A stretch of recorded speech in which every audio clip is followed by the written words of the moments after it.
Father of the Niger, that's correct. I hope I don't mix it up because occasionally people mix it up because my wife holds a higher one of Father of the Federal Republic of Nigeria. Not that I'm jealous anymore. So today we are doing this because it is something I have observed over a period of time. Work ethics in public service is something that we all carry a lot of deficit, and most of us are truly deficient in that regard. I usually start on the premise of the national anthem, especially the first verse. So if you permit me, can we stand and sing that with a lot of consciousness behind it?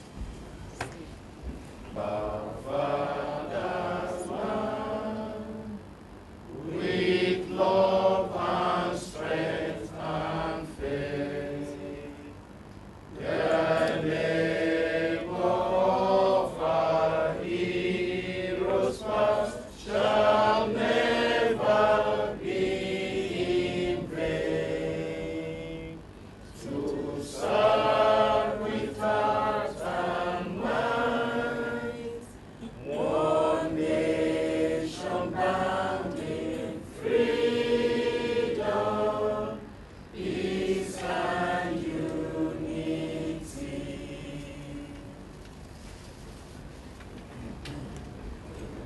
Thank you. But this time around, we sing it so that we can draw from the operative words of the anthem that is germane for what we are here to achieve or articulate, as the case may be. The third line says, to serve with heart and mind. That is service to your country. And then going further down towards the end, another to serve. So you see that the anthem of the country, on the face of it, may look so innocuous, but the word service is so well encapsulated in that. So you keep hearing to serve, to serve. So anybody who is in the public service must give a lot of credence to that anthem, because it is only inviting you to serve at any point in time. That's why I believe that it is very critical and fundamental that we have that at the back of our mind. So when I speak to you today on work ethics, performance evaluation, and monitoring of staff productivity, I want you to have that at the back of your mind going forward. Anybody who has bothered to look at the Constitution of the Federal Republic of Nigeria, and I know that as a lawyer, most of my colleagues here would have done so. If you look at Chapter 2 of the Constitution that talks about fundamental objectives and directive principles of state policy, in Section 23 it provides, the national ethics shall be discipline, integrity, dignity of labor, amongst other things, patriotism and worldview. Many will say that Chapter 2 of the Constitution is not justiciable, so it's not enforceable. But nobody bothers about whether it is justiciable or enforceable. Important thing is that it tells you about the ethos and the ethics that should prevail at any point in time. Why have I made this very important? I make this important because just an hour flight away or thereabout, either from Lagos or anywhere, you land in Accra, Ghana. You cannot believe that the people in Ghana and Nigeria share the same colonial masters. The work ethics of the average Ghanaian is far more above that of a Nigerian. And you begin to ask yourself, why the disconnect? What did the British miss out here? And going forward, I will let you know why we have some of these challenges and where possibly we got it wrong. Ethics for me, and that is the work ethics, refer to principle by which behavior is evaluated as right or wrong or thereabout. But that is not why we are here. We are here to actually reason out why we don't attach so much importance to the work we are doing. And like I said, I'm not saying this as a theoretical concept. I've been in and out of Ministry of Justice for more than 30 years. Long before I became a Director General of the Nigerian Institute of Advanced Legal Studies. So I can appreciate the mindset of the public servant. Negative, totally disconnected, not focused, believing that government is not anybody's business, and not in a hurry to profile reasons why there should be improvement one way or the other. That is the average mindset of the Nigerian public servant. So as those of you who are positioned to take over, must you continue along that line? I have not received any report from anybody about BPE. But one thing I must let you understand, in 2009, when I took over as Director General, I was made to appear before the Oronsaye panel. What was the Oronsaye panel thinking of? Either to merge institutions that may not be considered relevant in the scheme of things, or possibly to scrap some of the agencies. And I was also privileged to see the white report of the Oronsaye panel through the instrumentality of the Attorney General of the Federation. And I noticed some of the recommendations. Indeed, my institution escaped it. But I know so many other institutions that were penciled down for either merger or outright banning. I had that at the back of my mind when I took over the realms of administration, and I promised myself that it will never be business as usual. I'm going to make sure that my own institution stands shoulder and above any, that I can compare and compete favorably with any other institution of the same ilk anywhere in the world. What I'm indirectly trying to say is that nobody appears to be safe from those indicators that made the Oronsaye panel very, very, very germane and imperative at that point in time. And I say this with particular reference to BPE. The time was when BPE was the toast of this country.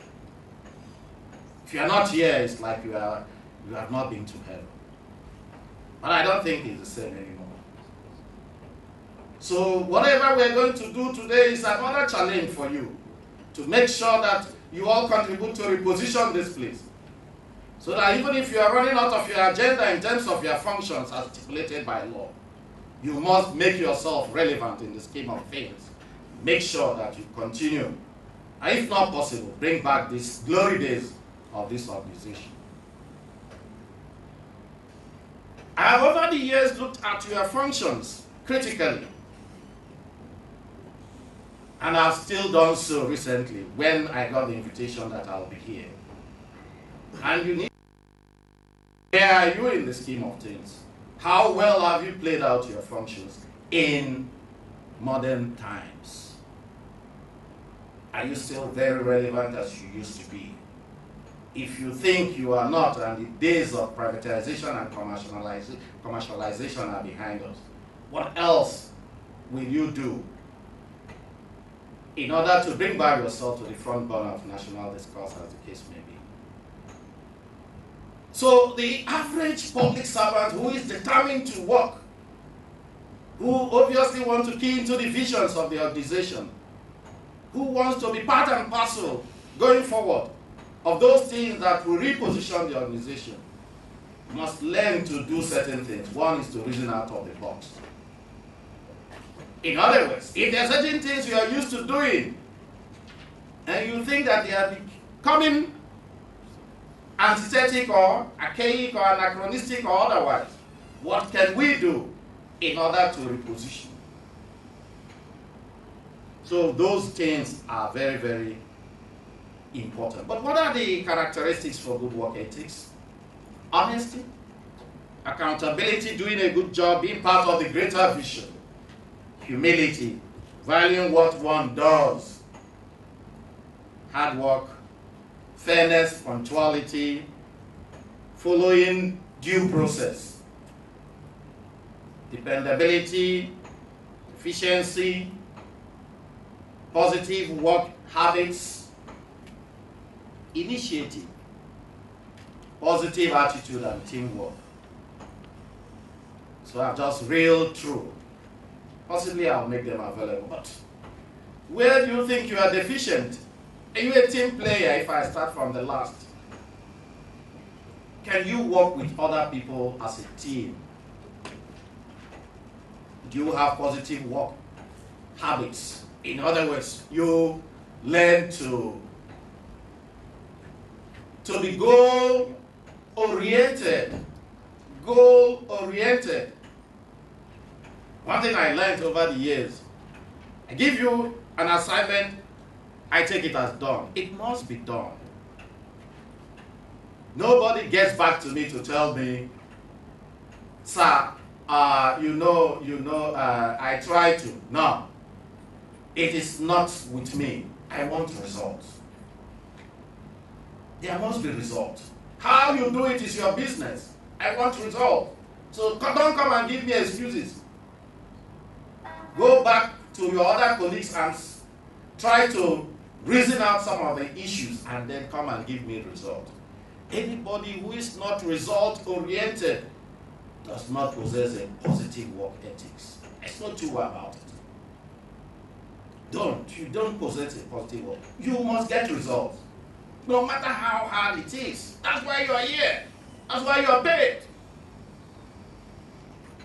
To produce the results. If you come back to your immediate boss to give excuses, it means that you are now trying to reassign the job to your superior boss. But that assignment was given to you believing that you are good enough to do it. Hard work. Hard work. We have overemphasized hard work, and occasionally some of us are missing the link somewhere along the line. I have my daughter, who is my 10th child actually, who is rounding up her PhD in law at Warwick this year. I think her dissertation must be ready to go. Anytime I talk about hard work in the house, she will tell me, no, that people don't work hard these days, they work smart. So you ask yourself, what is the basic distinction between working hard and working smart?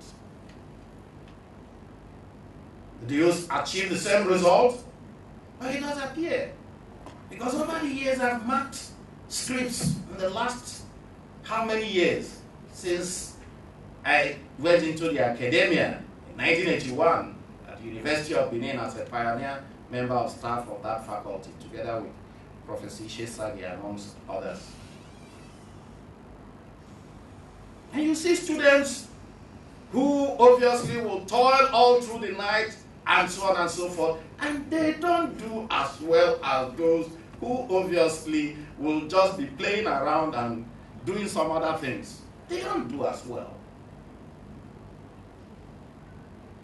I personally couldn't understand, because in my days at University of Lagos, I tried to work hard, but it paid off. I got the good result that I wanted. But I noticed when I started teaching that it doesn't amount to the same thing. So some people work smart, and some people work hard. Those who work hard may not get to their destination, but those who work smart can get to their destination. So you see the distinction. It's a fine line, but you cannot miss it. Hence, over the years, I have now grown to tell my students that examination itself is also an art. You may read and read and read, and you don't understand that examination is an art. But the man that works smart knows that examination is an art. It's not how much you read, but how you apply yourself when it comes to the art of writing for examination. It's the same thing that is applicable whenever people talk about working smart and working hard. Generally, I've said that the current work ethics is less than satisfactory. I'm doing what I'm doing under my foundation, Epiphany Azinge Foundation, and I promised myself that this is something I will take all over the country. And immediately the letters went out. I think I have 10 states that I'm going to cover that have responded. I think I will have almost 20 ministries that are waiting. And of course, some others that have done with Standard Organization of Nigeria. SEC is waiting by the corner, NAPTIC, and a good number of them. What does that tell us? A general appreciation that all is not well all over the country. A general, by the time the letters started flowing in, not just because I made it a policy that, one, I'm not going to take one kobo from anybody to do this. I'm not doing it so that I'll be beholden to anybody. Doing it because I believe that God has been kind enough and it's time to give back to society. That's why we're doing this.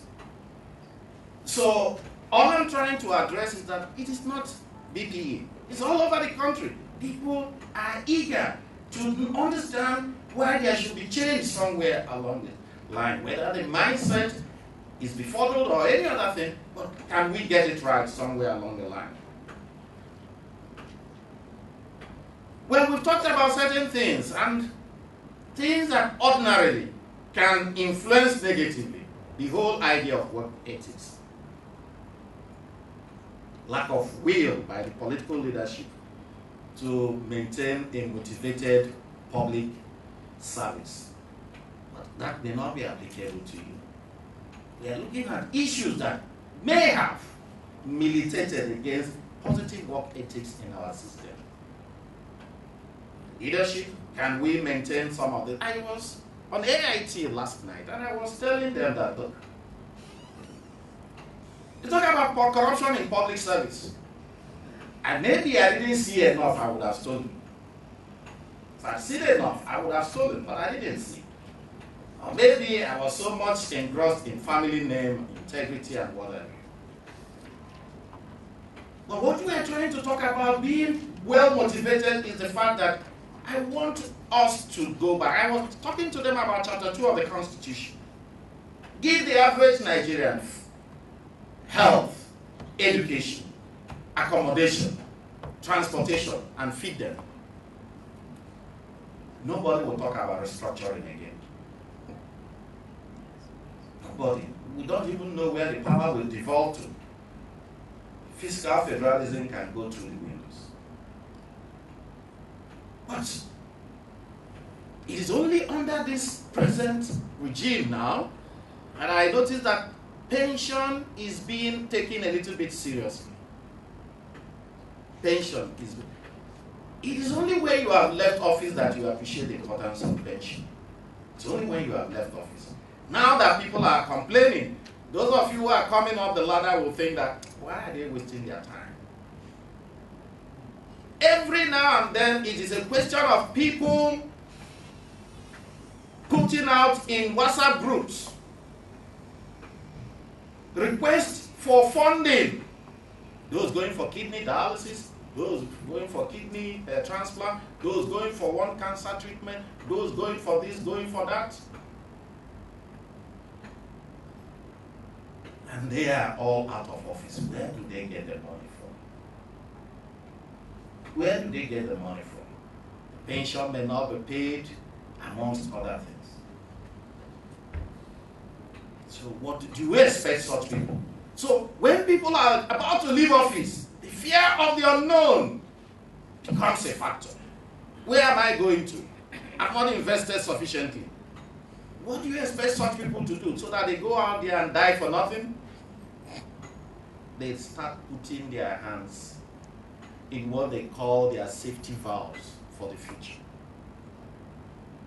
So that they steal more than they desire, and they keep it as a safety valve for them, so that if there's any ill health, if there's any education, and so on and so forth, the scholarships that are given are not taken care of. So many people that are under NDDC scholarship are long back to Nigeria for the past 3 years, their scholarship not being paid. So what do you want their parents to do? So we talk about those stealing, but we have not bothered to x-ray the sociological and psychological implications of why people should do such a thing. Nobody is supporting corruption. But we are talking about, why do public servants steal from government? A good number of them go out of the ordinary. 56 houses, and what have you? What are you doing with that? For God's sake, how many will you sleep in? But again, that is the kind of thing that we'll see. Job security. Well, I believe that here there is job security. But don't be too sure. Not a prophet of doom. Don't be too sure. Whatever you can do through your leadership and through the instrumentality of all of you, you must make sure that you sustain the temple that has been the cardinal trust of the founding fathers of this agency or organization, as the case may be. Now, there's nothing we can say about work ethics that may not revolve around lack of objectivity in recruitment, rewards, and terminations, as the case may be. Termination, I've talked about pension and what have you, how you end up. But merit in recruitment. Not saying that I'm totally oblivious of the fact that federal character exists. I have operated at that level too, so I know it is very important. Even at a level where, ideally, given the opportunity, all I look out for is first class. I seldom never picked a 2-1 all my 5 years as Director General. I seldom. I only deal with first class. Or you are back with a PhD from a recognized top university. I can entertain that. That's as far as research, my research institution is concerned. Admin, maybe we can go to 2-2 as the case may be. But all I'm trying to say in effect is that that recruitment policy, the objectivity behind it, and let's not make any mistake about it. Some of those top grades, they don't come easy. Because with that, you have already achieved so much. You've seen vision. You've seen determination. Because you cannot make that 5% or 4.5 grade without giving you a first class or above. You can't make it without being naturally focused, disciplined, and well-ordered person. Fine, you were all in the office, but Axel, also I was here at 9:30 for an event for 10 o'clock. We must learn to build in punctuality. I don't know how you do yours here. At least by 10 o'clock I came in, I saw most of you, maybe not all. But it is part of the work ethics. Punctuality in everything you do. The point is that you even take it to ridiculous extent. When you have imbibed the culture of being punctual to things, you take it to your social events. You take it to church. You take it to the mosque. The time is this, you must be there. For those of us who go to court occasionally, you take it because that one is given. You must be in court before 9 o'clock because the court will sit. So punctuality is very, very critical. And anytime I see anybody who is capable of being punctual, especially the ladies, when I see a lady that is punctual to occasion, that lady has a lot to say for her.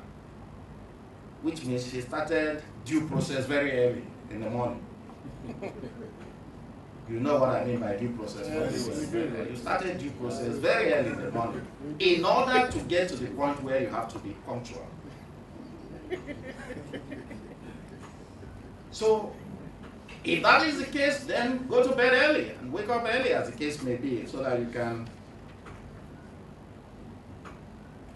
We don't need to talk about compensation here, because I don't even know looking at this lineup and the appearances and every other, I think that we have a fairly well motivated,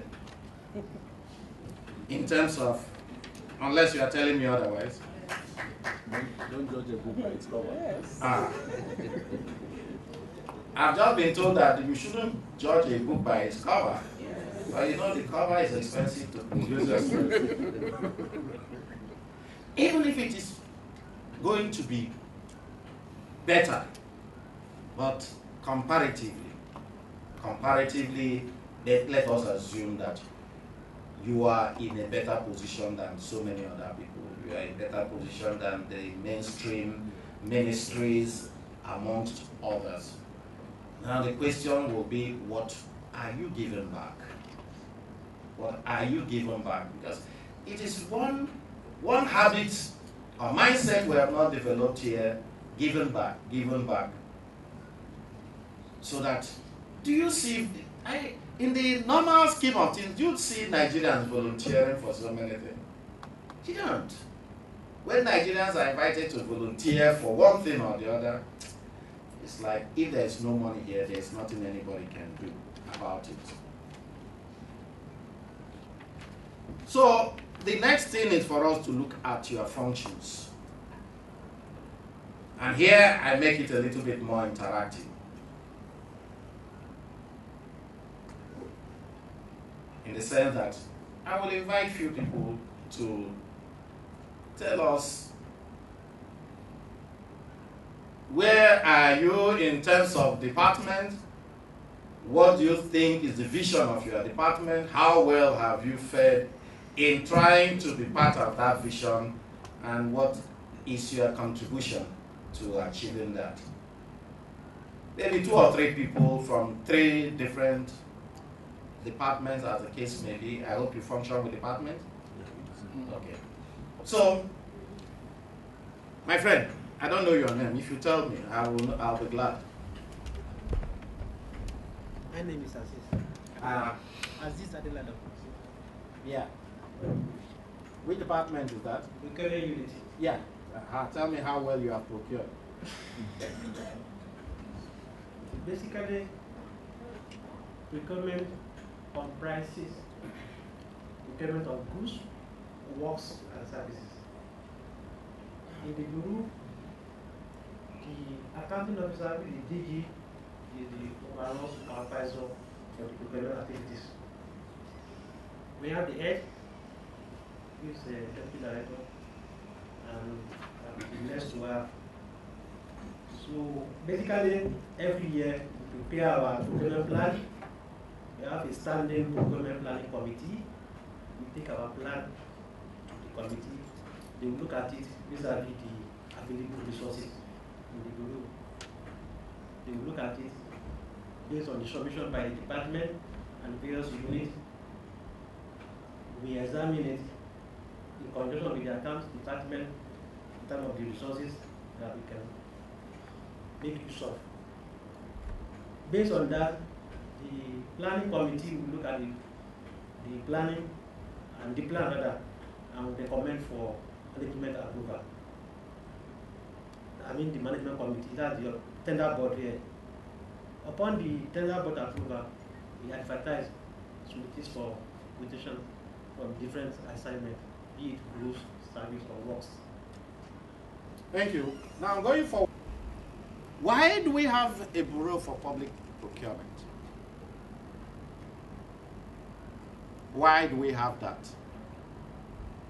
Against the backdrop of what he's just mentioned, you now ask yourself, is there really need for the BPP? So why do you think that government set up the BPP? Are you not sure that that has eaten into your statutory mandate? I think the essence of setting the Bureau of Public Procurement is standard in the procurement in Nigerian governance. It's not just for a particular sector or agency or ministry. So it's for the whole nation as far as it's concerned. One of the essences of public procurement is to have quality for the money being spent and to maintain accountability. In most cases, people might come with low quality things and then increase the money skyrocketed. Public procurement brings a standard in making sure that the quality for money and there is accountability. Government is not defrauded through skyrocketed quotations. The essence of procurement, the Bureau of Public Procurement, is based on the study conducted by the World Bank. Before 2000, that on every 1 naira federal government spend on contract, federal government gets value for just 4 naira. 6 naira goes on wastage. So 10 naira. Yes, 6 naira on every 1 naira. 40 kobo is what federal government get value for. 60 kobo is on wastage.